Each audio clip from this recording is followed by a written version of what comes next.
Habang naglabas ang kanyang espada ng isang liwanag, sinabi ni Fang Yi kay Chen Bing na pagmasdan siyang mabuti. Hinugot niya ang kanyang espada at ipinaliwanag niyang hindi talaga napatay ang kanyang pangkat, kundi nakulong lamang sila sa magkakapatong na ilusyon ng halimaw.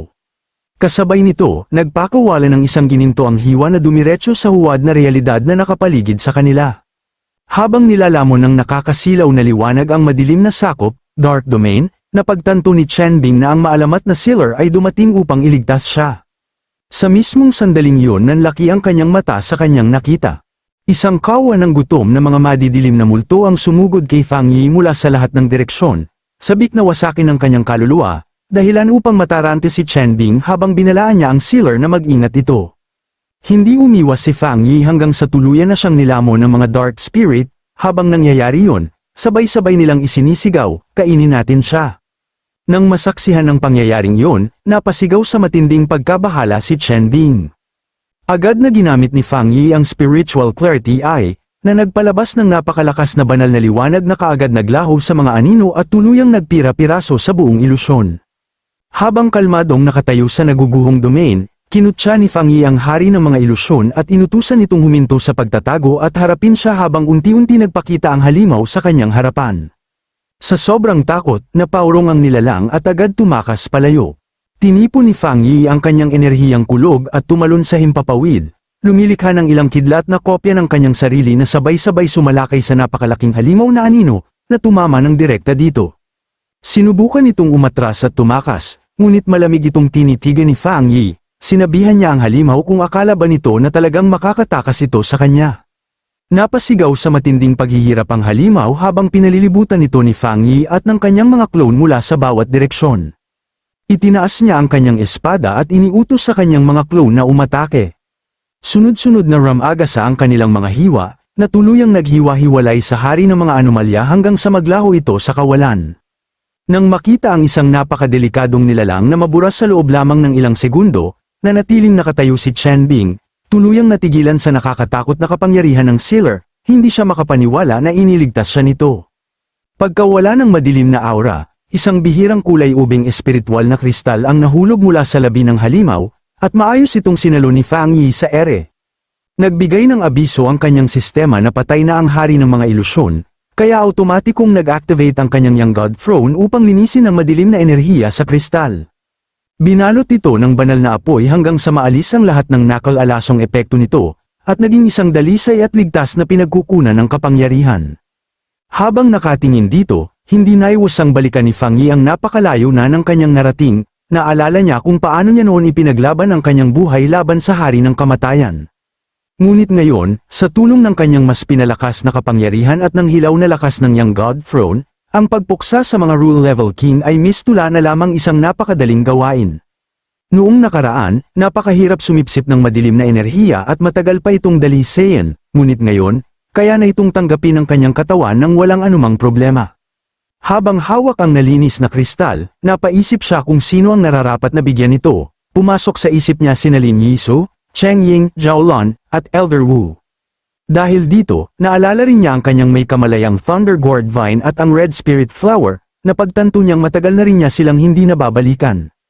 Bigla na lamang isang nagmamadaling mensaheng telepatiko ang sumagi sa kanyang isipan. Ipinabatid nito na nasa matinding panganib ang Red Spirit Flower habang sinusubukan itong angkinin ng trono, at desperado na itong nangangailangan ng kanyang tulong.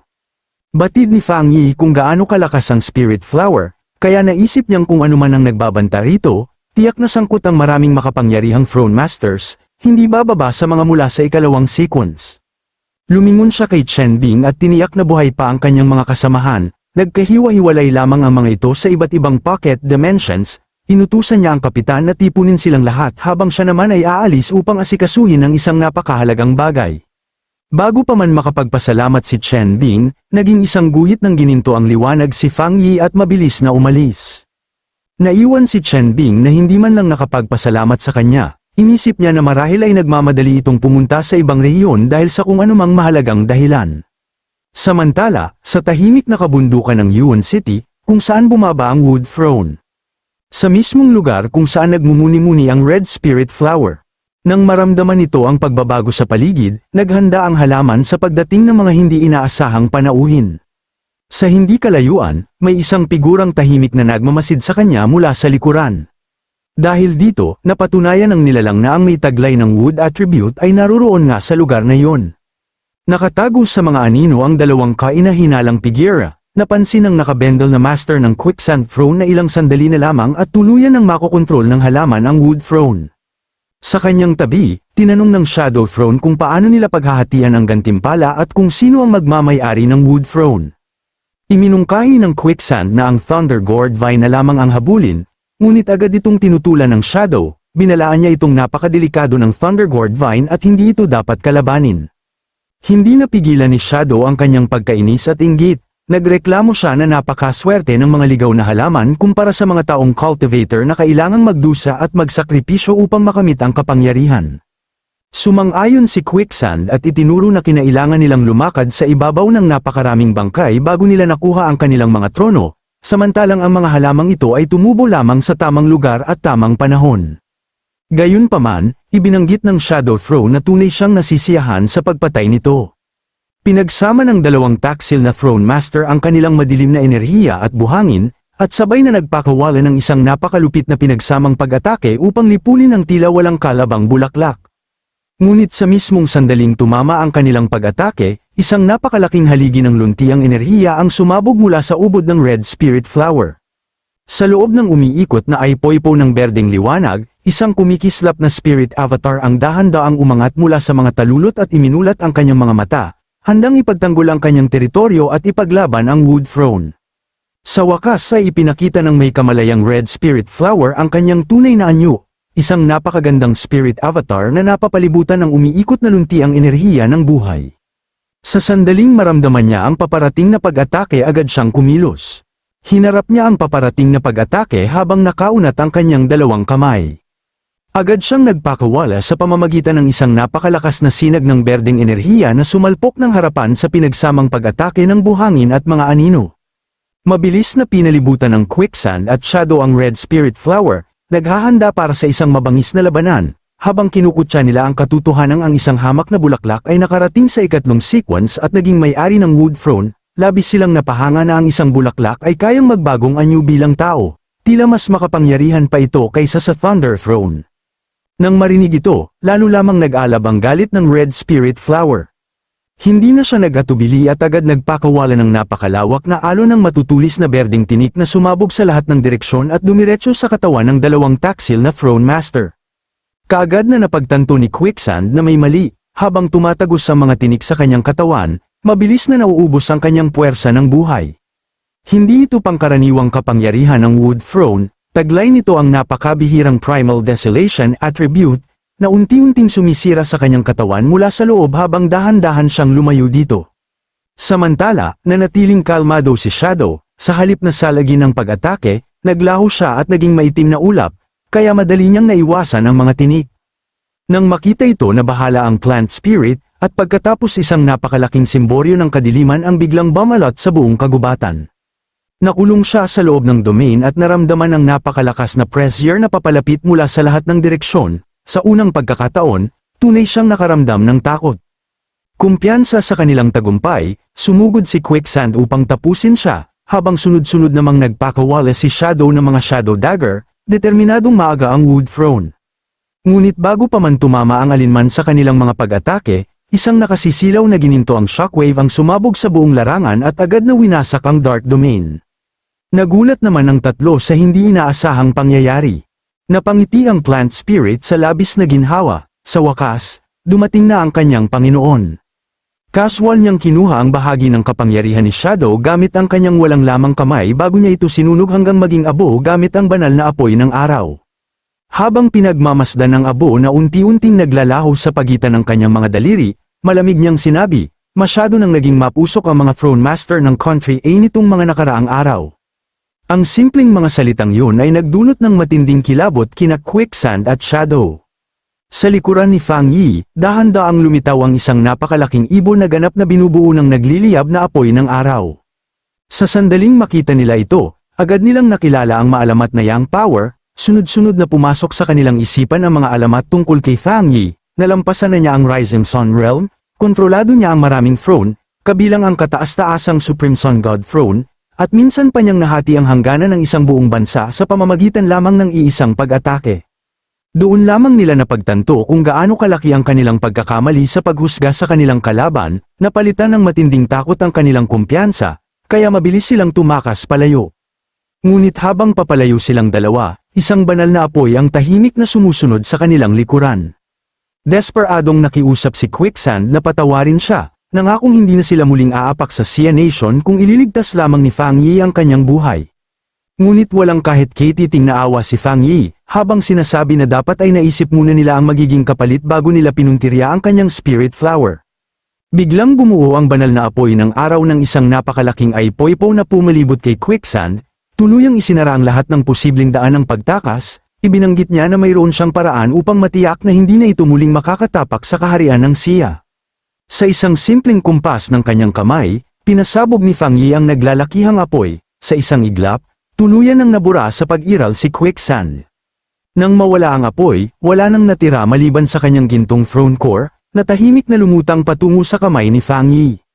Matapos makuha ang core, pinaalalahanan ni Fang Yi si Lin Yi na may isa pang buhay na kalaban at binalaan siyang huwag hayaang makatakas si Shadow. Ilang hakbang pa lamang ang naitatakbo ni Shadow nang biglang umatake si Lin Yi sa kanyang harapan at hinarangan ang kanyang daraanan. Mula sa itaas, muling naghanda si Lin Yi sa pag-atake, pinagsabihan niya ito na isa itong taksil at tusong tao, kaya panahon na upang wakasan niya ito. Samantala, napansin ni Shadow na ang kalaban ay nagtataglay ng metallic properties at kabilang sa mga nasa sequence. Dahil dito, nagpasya siyang patayin muna ito bago muling tumakas. Pero naghanda si Lin Yi ng isang pag-atake, pamamagitan ng isang nakasisilaw na gininto ang liwanag na pansamantalang gamulo sa kanyang mga pandama. Kasunod nito, mabilis siyang sumugod at inihanda niya ang kanyang kamao. Malakas niyang sinuntok si Shadow na tumama ng diretso sa kanyang mukha. Sa isang sandali, tila nanalo na siya habang tumalsik ang dugo sa kanyang bibig.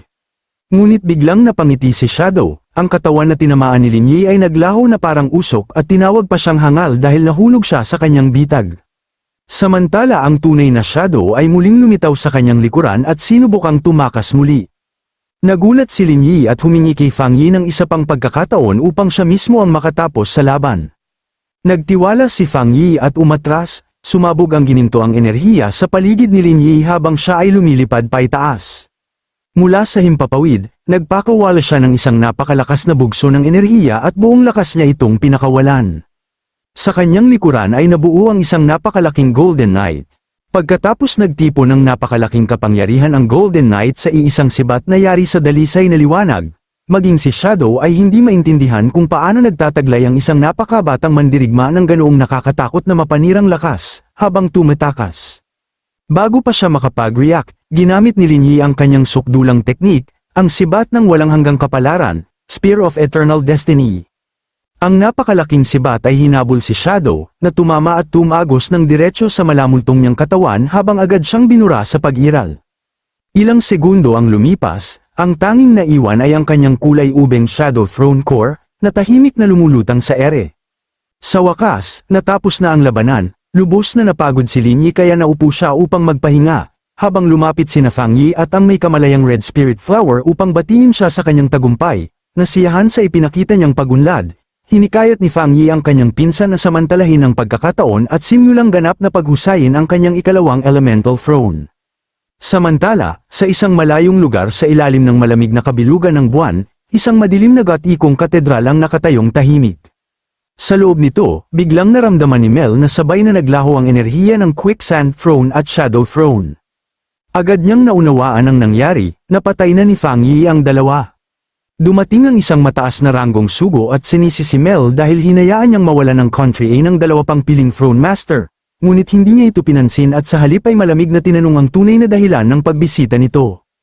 Ibinunyag ng sugo na opisyal ng binago ng Country A ang kanilang estratehiya laban sa Sia Nation hanggang sa magkaroon ng panibagong abiso, inutusan si Mel na pansamantalang itigil ang lahat ng kanyang plano habang naghahanda ang bansa para sa kanilang susunod na hakbang.